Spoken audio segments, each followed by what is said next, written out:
statuto speciale, Regione Franca siamo noi Sardegna, regione a statuto speciale, autonoma.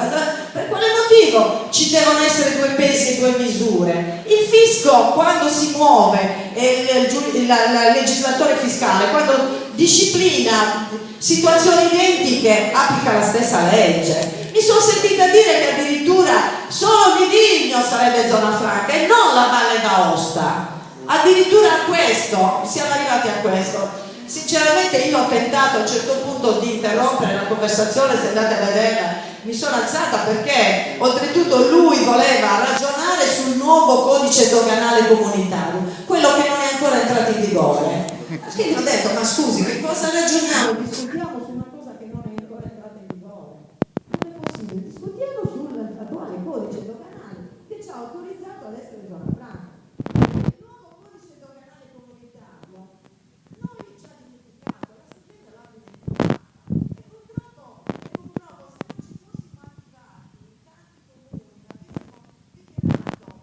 avessero dichiarato il nostro diritto, che adesso è stato esercitato proprio perché facendo le libere del sindaco, noi abbiamo attivato la zona franca, quello che ci mancava, l'abbiamo fatta dal basso, ai sensi dell'articolo 1 della Costituzione, perché la sovranità appartiene al popolo. E in base a questo articolo che noi ci siamo attivati, l'Italia e l'Europa deve rispettare la nostra scelta, una scelta molto antica che ci proviene da molto lontano e che i politici sardi, tutti quanti, compresi i presidenti della Repubblica, che hanno dimenticato, ci hanno voluto togliere e ci hanno costretto. Vai!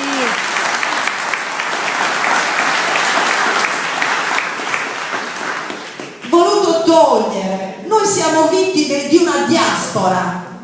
La parola diaspora l'abbiamo sentita dire spesso e volentieri per gli ebrei, la diaspora degli ebrei. Ebbene, io sostengo che noi sardi siamo vittime di una diaspora, perché i sardi, diaspora vuol dire dispersione di un popolo. Noi siamo dispersi nel mondo perché siamo stati costretti ad andare via da questa terra che abbiamo. Brava. Più della nostra vita. Brava!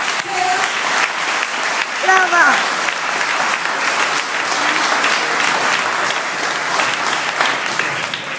Siamo stati costretti ad andare via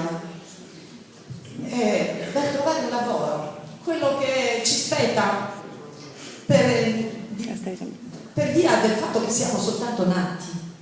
Noi per il primo diritto dell'uomo è quello ad avere la dignità, e la dignità la si può avere soltanto se ho un lavoro e non se devo andare a chiedere piedire in altre terre straniere che non conosco, affrontando le lontananze, anche perché noi siamo un'isola ultraperiferica al centro del Mediterraneo, siamo isolati, non siamo vicini a nessuno, a nessun'altra, né all'Italia né a un'altra nazione. Quindi affrontare anche il mare è stato un grande sacrificio per tutti i sardi che sono dovuti andare via solo perché gli è stato negato quello che invece qualcuno aveva stabilito gli spettasse di diritto.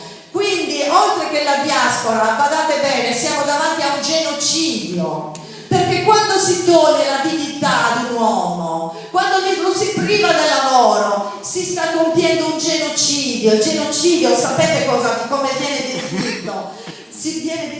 Viene definito come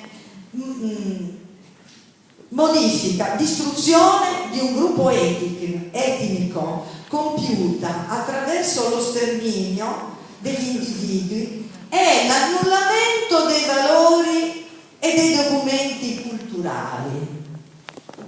È un genocidio il nostro. Ci vogliono privare della nostra identità, ci vogliono privare del diritto ad esistere come popolo, noi che siamo il popolo più antico del Mediterraneo. E quindi io dico ancora a questo punto una cosa molto pesante, ma noi a questo punto siamo vittime di un